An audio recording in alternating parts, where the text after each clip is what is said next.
Morning વિદ્યાર્થી મિત્રો, આજે આપણે લેક્ચર નંબર 10 સામાજિક વિજ્ઞાન ધોરણ 8 ની અંદર પાઠ 3 ની શરૂઆત કરી છે। તો પાઠ 3 છે વેપારી શાસકો કેવી રીતે બન્યા। વેપારી શાસકો કેવી રીતે બન્યા। ધારો કે પ્રાઇમરી લેવલ હોય બાળકોનું તો એને થોડો એમ કહેવાય કે વાર્તાના સિસ્ટમથી એને થોડુંક સમજાવવું પડે। ટોપિક ઉપર લઈ જવો હોય, ધારો કે કોઈ બાળક છે, બાળકને વાંચનની રુચિ કેળવવા માટે એને શરૂઆતમાં નાની નાની સ્ટોરી એટલે કે વાર્તાઓની જે ચોપડીઓ હોય એ વાંચવા દેવી જોઈએ। ત્યાર પછી થોડી લાંબી વાર્તાઓની ચોપડીઓ આપવી જોઈએ। ત્યાર પછી એને રસપ્રદ થાય એવી જે અમુક નવલકથાઓ હોય એ વંચાવી જોઈએ। ત્યાર પછી જોડે જોડેના અભ્યાસના પુસ્તકો વાંચવાનો મહાવરો કેળવવો જોઈએ। આમ કરતા કરતા એની અંદર વાંચનની પ્રક્રિયા ધીમે ધીમે ડેવલપ થશે। એટલે બાળ સમાજ પ્રકૃતિ કે તમે પણ તમારી એમ કહેવાય કે કોઈ પણ પ્રકારના ઘરની અંદર પણ જેમ સ્કૂલની અંદર આપણે કેમ લાઇબ્રેરી હોય છે, તો એ લાઇબ્રેરીની અંદર પુસ્તકોનો એક સ્ટોક હોય। એમાંથી જ્યારે પણ કોઈ પણ બાળકને ફ્રી ટાઈમ મળે સ્કૂલની અંદર, હોમવર્કની અંદર અથવા તો કોઈ પણ પ્રકારના કાર્યની અંદર, ત્યારે પોતે પોતાના કાર્યથી પરવારી અને લાઇબ્રેરીમાં જઈ અને શાંતિપૂર્વક તે ખુરશી ઉપર બેસી અને મનગમતું પુસ્તક ગોતી અને વાંચન કેળવતું હોય, તો એ કેટલું સારું કહેવાય। આ ટેવ એક સુટેવ કહેવાય। શું કહેવાય? તો એમ આ પાઠની શરૂઆત પડે આપણને પેરેગ્રાફની અંદર સ્ટોરી આપેલી છે। એ સ્ટોરી પ્રમાણે છે કે ભાઈ ઓલું નાનું બાળક એના મમ્મી પાસે બપોરે અથવા રાત્રે ઊંઘ ન લેતું હોય, સૂતું ન હોય, ઊંઘ ન આવતી હોય, તો એને એના મમ્મી કે એના પપ્પા કે એના દાદા કે દાદી દ્વારા ધીમે ધીમે નાની નાની બાળ વાર્તાઓ કરતા હોય, એટલે બાળક ધીમે ધીમે એની નિદ્રામાં આવી જાય, એટલે એને મજા પડે। એમ ભણવાથી એમ કહેવાય કે જ્યારે વિદ્યાર્થી મિત્રોને કંટાળો આવતો હોય ત્યારે એના ફ્રી ટાઈમની અંદર તે લાઇબ્રેરીમાં જઈને પુસ્તક વાંચે। એમ એક શાળાની અંદર વિદ્યાર્થી મિત્રો લાઇબ્રેરીમાં પુસ્તક વાંચી રહ્યા છે। એમાં એક એમ કહેવાય કે રવિ અને એનો મિત્ર બંને પુસ્તક વાંચે છે। હવે બંને પુસ્તક વાંચતા વાંચતા એટલે વાર્તાની ચોપડી કે કંઈક વાંચતા હશે, એમાંથી રવિ છે એ બે વાંદરાઓ અને બિલાડી બે બિલાડી અને વાંદરાનો જે ઝઘડો છે એની અંદર જે સ્ટોરી સરસ મજાની છે એ વાંચી રહ્યા છે। તો બે બિલાડીના ઝઘડાની અંદર ત્રીજો વાંદરો કહેવાય ને, એટલે ત્રીજો ફાવે છે। આવો સહજ એના મનની અંદર પ્રશ્ન થયો, એટલે રવિ નામના બાળકે એના મિત્રને પ્રશ્ન કર્યો કે મિત્ર, આ બે બિલાડીના ઝઘડામાં ત્રીજો વાંદરો કેવી રીતના ફાવી ગયો એ મને જરા સમજાતું નથી। ત્યારે એને જવાબ આપે એ પહેલા એના બાજુમાં સર બેઠા, એના વર્ગ શિક્ષકે એ બાળકના સવાલનો જવાબ આપતા કહ્યું કે બેટા, આ પ્રકૃતિની અંદર આવું બને છે કે બેની લડાઈમાં ત્રીજો ફાવે છે। આપણા દેશની અંદર પણ આવું જ બનેલું છે કે બેની લડાઈમાં અંગ્રેજો ફાવી ગયા અને વેપારીઓ શાસક બની ગયા। તો જય કે પેલા એના મિત્ર રવિએ એને સરને ફરી પ્રશ્ન કર્યો કે સર એ કેવી રીતે? તો એના સરે કહ્યું કે બેટા, અત્યારે તમે બે જ છો, એટલે મારે તમને બેને સ્ટોરી કેવી એના કરતાં આજે આપણે વર્ગખંડની અંદર આ લાઇબ્રેરીમાંથી તમે વર્ગખંડમાં જાઓ એટલે હું તમને એના વિશે એ ટોપિક વિશે થોડીક વિગતે વાત કરીશ કે બેની લડાઈમાં ત્રીજો કેવી રીતના ફાવે છે। તો આજે આપણે એની જ વાત કરશું અને આ લેક્ચરની અંદર પણ આપણે એની જ વાત કરશું મિત્રો કે વેપારી શાસકો કેવી રીતે બન્યા। આપ સૌ જાણો છો આગળના ધોરણની અંદર ભણીને પણ આવ્યા છો કે ભારત એક વિશ્વની અંદર એમ કહેવાય કે સંસ્કૃતિ, આર્થિક, સંસાધન, ધર્મ વગેરેની બાબતોની અંદર ચડિયાતું સ્થાન ધરાવતો હતો.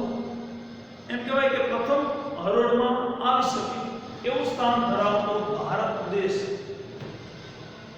જેની અંદર અન્ય જગ્યાએથી ભારતની અંદર વેપાર કરી નફો કમાવા માટે વિદેશમાંથી કેટલીય પ્રજાઓના દાડે દાડા ઉતરી આવ્યા. એ સમયગાળા દરમિયાન એમ કહેવાય છે કે ડચ લોકો આયા, ફ્રેન્ચો આયા, ત્યારબાદ એમ કહેવાય કે આર્યો આવેલા, કેટલાય પ્રકારની પ્રજા ભારતમાં આવી અને એમાં એક બ્રિટિશ ઈસ્ટ ઇન્ડિયા કંપની પણ ભારતમાં આવી હતી. જેમ ફ્રેન્ચ ઈસ્ટ ઇન્ડિયા કંપની ભારતમાં આવી એમ બ્રિટિશ ઈસ્ટ ઇન્ડિયા કંપની પણ ભારતમાં આવેલી. એનો ઇતિહાસ આપણે આગળના લેક્ચરની અંદર અથવા આગળના ધોરણની અંદર તમે ક્યાંક ભણ્યા હશો કે ભાઈ 1600 ની અંદર ઈસ્ટ ઇન્ડિયા કંપનીની સ્થાપના ઇંગ્લેન્ડની રાણી એલિઝાબેથ દ્વારા કરવામાં આવી.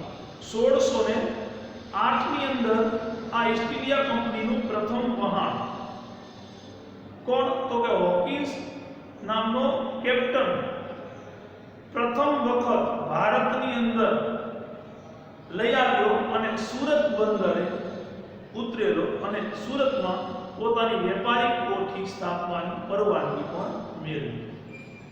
અને ત્યાર પછી એમને એમ કહેવાય કે 1651 ની અંદર વેપાર કરવાની શરૂઆત કરી. ધીમે ધીમે આ વેપારીઓ ભારતની અંદર પુષ્કળ નફો કમાવા લાગ્યા. હવે અંગ્રેજોને પોતાના વેપારને વિસ્તારવા માટે, વેપાર સરળ બને એવા હેતુસર એમને સત્તામાં પણ પગ પેસારો કર્યો. અને બીજી બાજુ એમ કહેવાય કે પોર્ટુગીઝો એટલે કે વિવિધ જે પ્રજાઓ હતી એમાંની ફ્રેન્ચ ઈસ્ટ ઇન્ડિયા કંપની પણ તાકાતવાર હતી.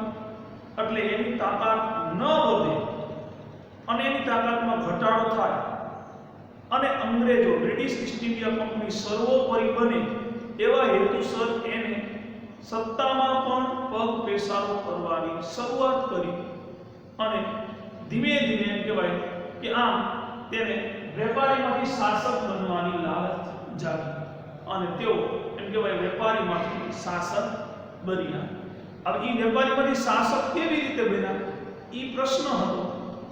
તો એમ કહેવાય કે ધીમે ધીમે આવી રીતના વારાફરતી એક પછી એક ગવર્નર જનરલની શાસન પ્રણાલી ચાલુ કરી એમને.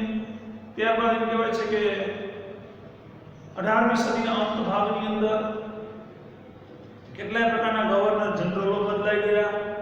એમાં એક ગવર્નર જનરલ ઉપર કંપનીએ એને સર્વોપરી બનાવવાની જોગવાઈ કરી. એની પર આશા મૂકી કે આ ગવર્નર જનરલ આપણને સર્વોપરી બનાવશે. અને એમ કહેવાય કે કંપનીને જેની ઉપર આશા હતી એ હતા કોણ તો કે વેલેસ્લી.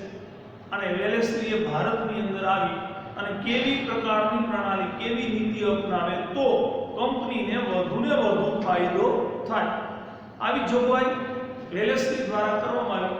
તો વેલેસ્લીએ ભારતની અંદર ગવર્નર જનરલ તરીકે આવી અને કંપનીને વધુ ફાયદો થાય એવા હેતુ માટે એને એક સહાયતા યોજના અમલમાં મૂકી. તો વેલેસ્લી ભારતની અંદર ગવર્નર જનરલ તરીકે આવે છે. એ પહેલા 3-4 ગવર્નર જનરલો આવી ગયા હતા.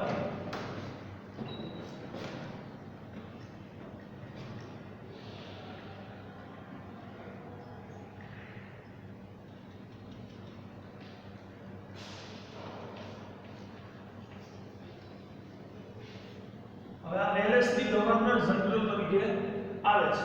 એ વેલેસ્લી ભારતની અંદર કઈ યોજના અમલમાં મૂકે છે તો કંપનીને સર્વોપરી બનાવવા વેલેસ્લીએ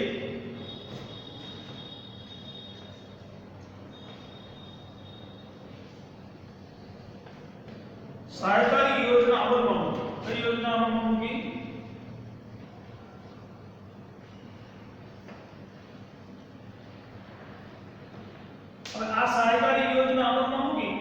સહાયકારી યોજના એવી રીતે શું હતી તો કે ભારતની અંદર દેશી રાજ્યોને પોતાને આધીન કરવા માટેની આ મહત્વની યોજના હતી।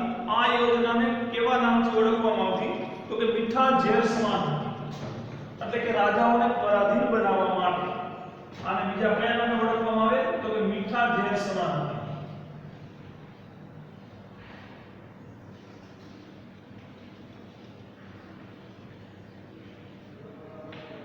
મીઠા ઝેર સમાન સહાયકારી આ યોજના વેલેસ્લીની સહાયકારી યોજના મીઠા ઝેર સમાન હતી। એટલે કે સહાયકારી યોજના શું હતી તો કે સૌ પહેલા કંપની આ યોજના સ્વીકારવાની ફરજ પાડતી રાજાઓને।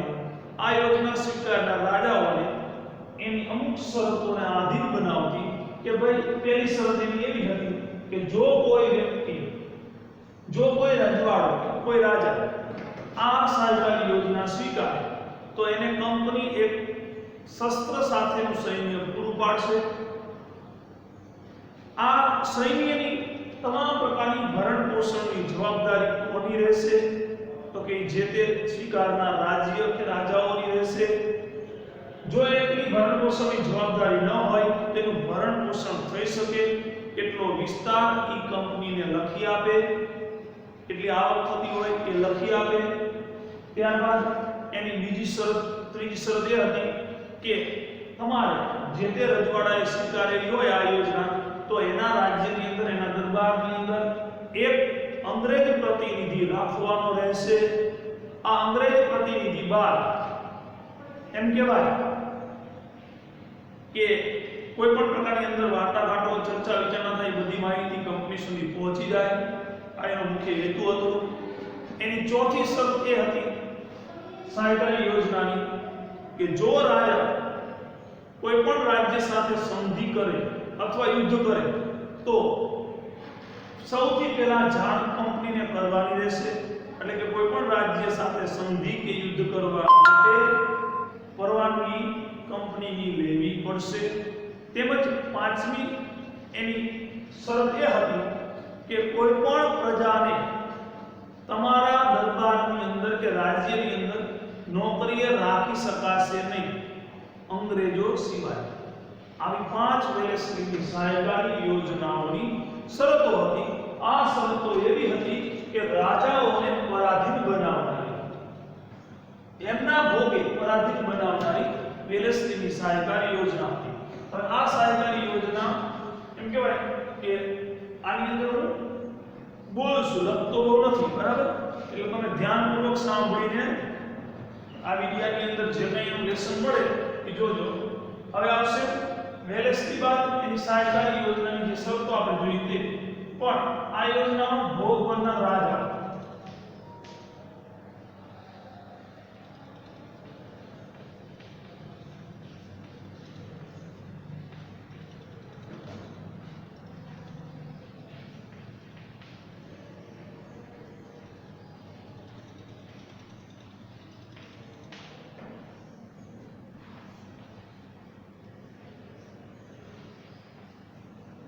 એટલે આ યોજનાનો સ્વીકાર કરનાર રાજાઓ કે રાજ્યો, તો એના માટે એક સરસ મજાનું આપણે સૂત્ર બનેલું છે કે આ યોજના સ્વીકારનાર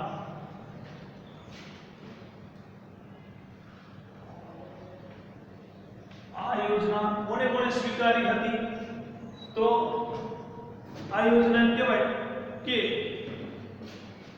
એના માટે આપણે એક સરસ મજાનું સૂત્ર એવું બનાવેલું છે કે નિમેષ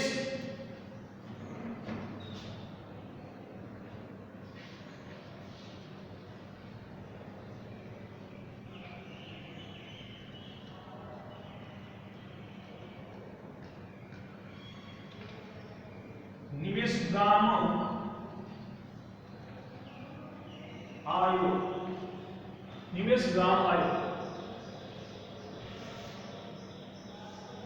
આટલા રાજાઓ ઉપરાંત ઘણા બધા સ્વીકારી હતી, પણ મુખ્ય આટલા હતા। તો એમ કહેવાય એને લખી તો અહીંયા નિજામ, મૈસૂર, ગાયકવાડ,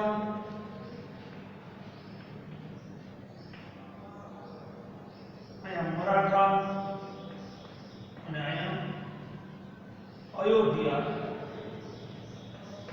આમ આટલા રાજાઓએ કે આટલા રાજ્યોએ સહકારી યોજના સ્વીકારી અને એમાંથી સૌ પ્રથમ કોનો એમ કહેવાય છે કે ભોગ લેવાયો. તો સૌથી પહેલા કોણ ભોગ બન્યું? તો કે નિજામ. અહીં સેજ આપણે લખી લઈએ. એમાં સૌ પ્રથમ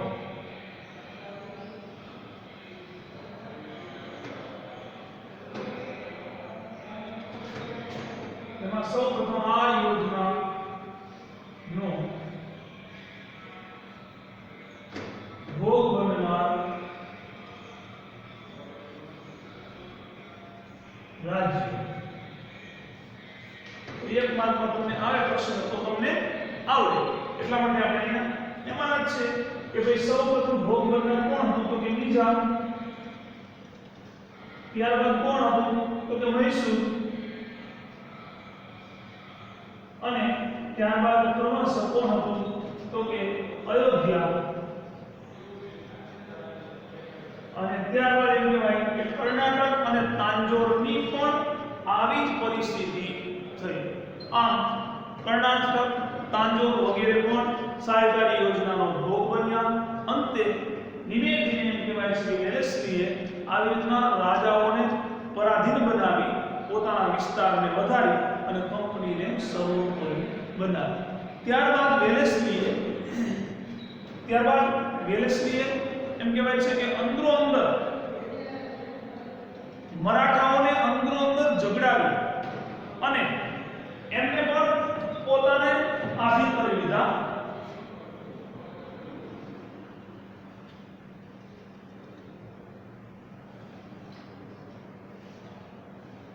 ત્યારબાદ એમ કહેવાય કે મરાઠાઓ સાથે પણ લડાઈ કરી અને એમ કહેવાય કે તેમને લડાઈ કરીને નિજામને પણ ભારે ખુમારી વેઠવી પડી હતી.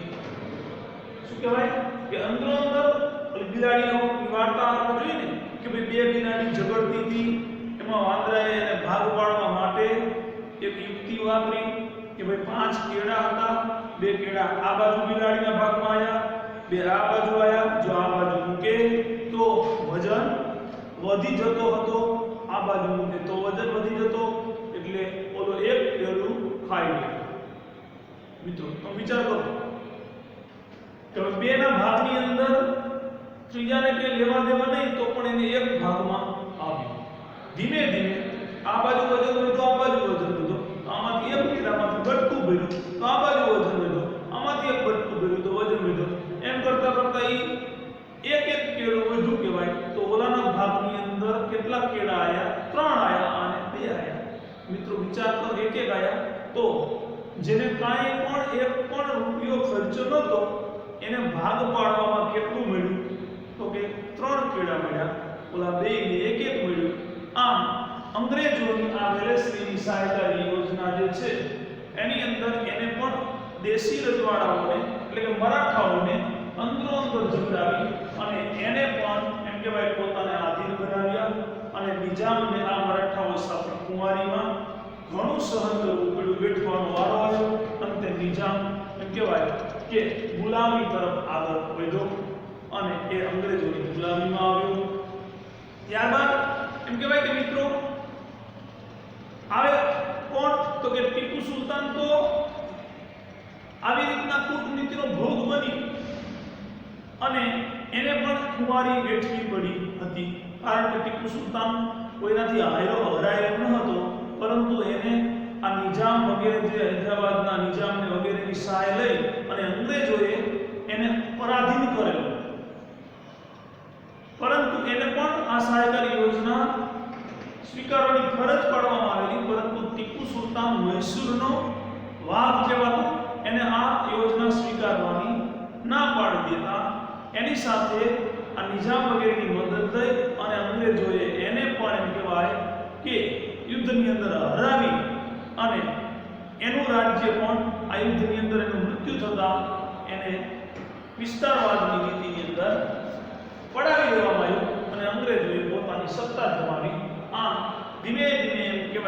પછી એક પછી એક ફ્રેન્ચ ઈસ્ટ ઇન્ડિયા કંપની સ્થાપનાર બને એ પહેલા એને પોતાના આ વિસ્તારને જુદા જુદા પ્રદેશોમાં પગ પેસારો કરી અને પોતાની સત્તા જમાવી પોતાના વેપારને સરળ બનાવ્યો અને લાંબો સમય સુધી તેઓ ભારતની અંદર વેપાર કરવામાં સફળ બન્યા. ત્યાર પછીનો ટોપિક આપણે આગળ જોશું. બરાબર મિત્રો? તો અહીંયા સુધી તમે જોઈ લો. બહુ લખ્યું નથી આ ટોપિકની અંદર.